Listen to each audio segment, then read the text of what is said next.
ନାଇଁ ପୁରା ଆଜି ଦିନଟା ସ୍କୁଲକୁ ଆସିବା ଫଳରେ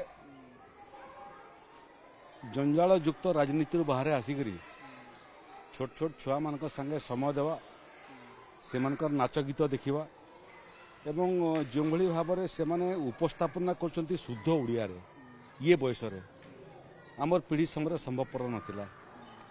ତେଣୁ ଏଇଟା ଆଗାମୀ ଦିନର ପ୍ରତିଭାକୁ ବିକଶିତ କରିକରି କେଉଁଭଳି ଭାବରେ ସେମାନେ ଆଗାମୀ ଦିନରେ ବକ୍ତା ହୋଇପାରିବେ ତାର ମଧ୍ୟ ଝଲକ ଆଜି ଦେଖିଲି। ଆଉ ଯେଉଁମାନେ ଶିକ୍ଷୟିତ୍ରୀ ଶିକ୍ଷକ ଶିକ୍ଷୟିତ୍ରୀ ଅଛନ୍ତି ସେମାନଙ୍କର ପାଖରେ ମଧ୍ୟ ନିଷ୍ଠା ଏବଂ ପ୍ରତିବଦ୍ଧତା। ଏଠି ମୂଳତଃ ପାଖପାଖ ଝୁପଡ଼ ବସ୍ତିରୁ ଛୁଆମାନେ ଆସୁଛନ୍ତି ଏବଂ ସେମାନଙ୍କର କେବଳ ସେମାନେ ଶିକ୍ଷକ ଶିକ୍ଷୟିତ୍ରୀ ନ ହୋଇକରି ଅଭିଭାବକ ଭଳିଆ ପିତାମାତା ଭଳିଆ ଛୁଆକୁ ବନେଇକରି ସ୍କୁଲକୁ ଆଣିବା କାର୍ଯ୍ୟ ମଧ୍ୟ ସେମାନେ କରୁଛନ୍ତି। ତେଣୁ ଏଭଳିଆ ଶିକ୍ଷକ ଠାରୁ ବଡ଼ ଚରିତ୍ର ମଣିଷର ଜୀବନରେ ମା ବାପାକୁ ଛାଡ଼ିଲେ କେହି ନୁହଁ। ଏକଦମ ଏନ୍ତୁଡ଼ିଶାଳା ହିଁ ଏଇଟା।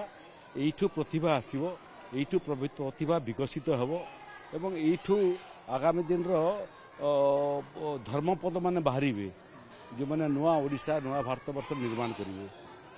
ଇଏ ମଧ୍ୟାହ୍ନ ଭୋଜନ ମଧ୍ୟ ବହୁତ ରୁଚିକର ଥିଲା, ଚାଉଳ ମଧ୍ୟ ବହୁତ ଭଲ କ୍ୱାଲିଟି ଥିଲା।